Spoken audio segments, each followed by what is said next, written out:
Hey everybody, welcome to What the Flick. Christy is there, she's the girl, and then Matt, Alonzo, and Ben. I'm the girl. Christy Lemire. As the girl. Introducing Christy Lemire as the girl. Christy Lemire as the girl. Big Eyes, Tim Burton's. I'm going to describe Big Eyes. Oh, okay, sorry, so Big Eyes. So this is, oddly, is Tim Burton's biopic about the artist Margaret Keane, who in the 60s did these really kitschy paintings of orphans and waifs with gigantic eyes and like little bitty kittens.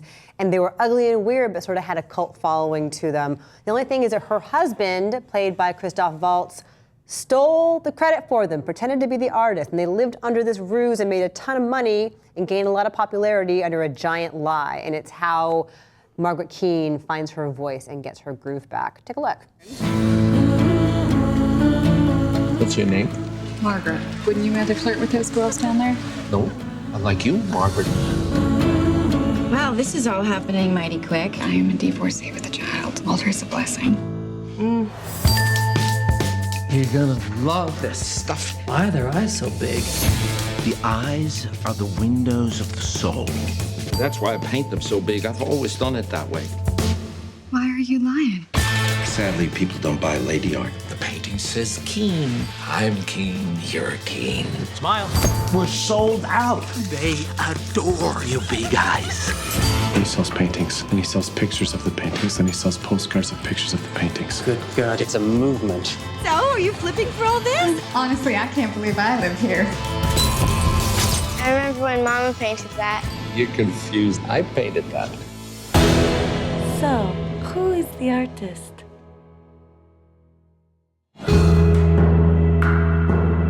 So this is written by Larry Alexander and Scott Karaszewski. Scott Alexander and Larry Karaszewski, sorry, I get them confused, who wrote Ed Wood for Tim Burton and also wrote People vs. Larry Flint. They have an affection for a certain kind of pop culture figure, so I can see where the Keanes sort of fit into there.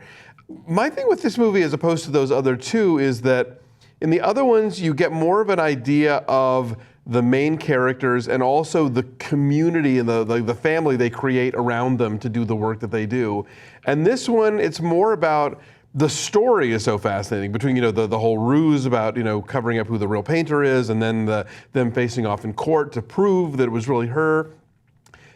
I kind of feel like they're more into they're more interested in that than they are in who the Keanes were as people, and as such, I found this movie less interesting than I did their previous films. I found it interesting for a while, and then there just started to be what I guess is true. Most of what we see here is basically true. They truncated the timeline a little, but the big events are pretty much as they seem. Which made me like it a little more when I went back and read that at least they hadn't, he hadn't made a cartoon out of a real story. It's sort of shocking, but it's pretty much true.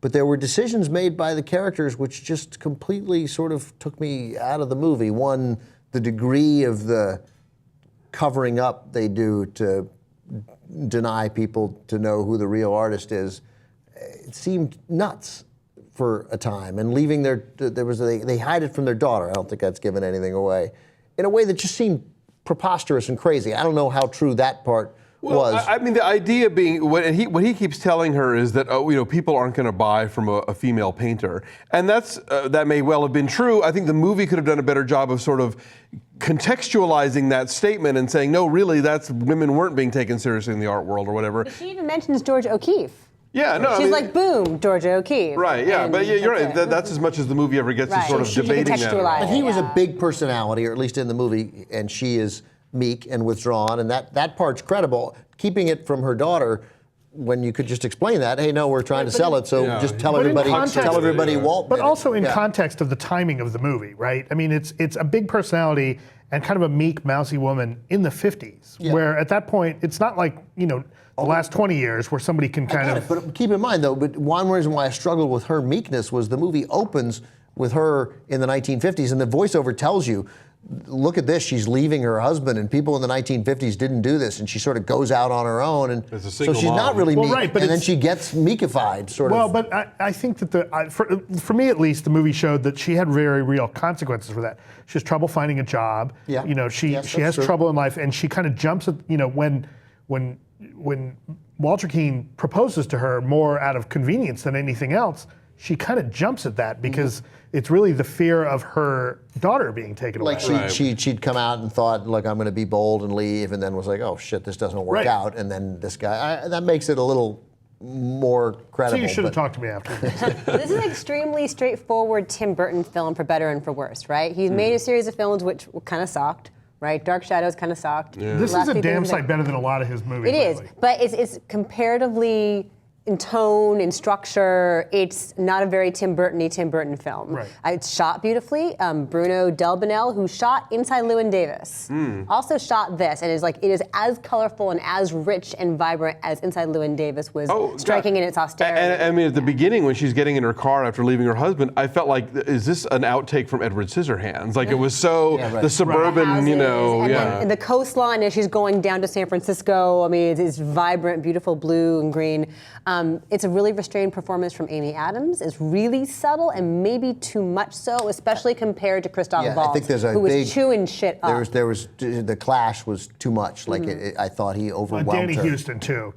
He's also very bombastic in this. I think Danny Houston as the columnist, the Chronicle, yeah. Right, who he's telling the story Right. kind of through his columns. Where I thought that the difference was so stark between what Amy Adams delivered and Christoph Waltz. It seemed like they were in different movies, and so this would be the first time that I've ever seen him where I was like, enough, I got it, tone it down. And I love him, and I think he's been so great and worthy of his accolades. But here, I was uncomfortable, and I thought it made her look bad. You know, this was real screen chewing that I thought adversely impacted the person you're chewing away the screen. Right. Especially in the climactic trial scene. Oh, you know, man. he's super antic and super over the top. And it's meant to be really broad comedy, but by that point, the act has worn so thin and gotten so annoying. It's like, all right, enough already. And again, I guess that's true. Is that I mean, to his dying day, he maintained that he was the guy, and he's a crazy person. So I'm not sure that Waltz did it wrong, but for whatever reason, I just didn't. But there's there are moments that are really interesting, and you can see why this character and her art appeal to these guys and what they have to say about it in the context of the larger culture to a certain extent. But I just was not as engaged with it. And you're right, the disparity of the performances really kind of throws the whole movie off. You asked about there's a World's Fair moment where they make a painting for the World's Fair that then for UNICEF. for a famous art critic. And that's it's all true. All true. That was the painting, and that's it. And her paintings. Well, I mean, no one is less of a. I mean, there are 3 non-art critics on this panel, but I'm really not an art critic. I'm the extra art. But I mean, like. But they begin with a quote from Andy Warhol, right? There's a title card of a quote from Andy Warhol talking about this art. I mean, if it was bad, so many people wouldn't like it. Right. So even he's not acknowledging that it's actually good, but it just is, and it's popular, and it's kitschy, so that's the allure of it. When Rogan and Franco were promoting the interview before it got pulled, they're like, look, it plays in theaters and people are laughing hard. Like that's the definition of comedy. Like they're laughing. Mm-hmm. So, but I mean but then we get back to grown-ups. So. Yes. Okay. So numbers then. Ben, what's your number? I think I gave it I gave it a 4.99. You can call it a 5, Okay, just because it doesn't quite rise to the level of average. Okay. Alonzo. I gave it a 6.8. 4. Oh, wow. 6.4. Matt, you're high on I give it a this. 7. It worked for me. Okay, 5.3. So our average is a 5.9. 75% on the tomato meter right now. All right. Bye. Thanks. Bye.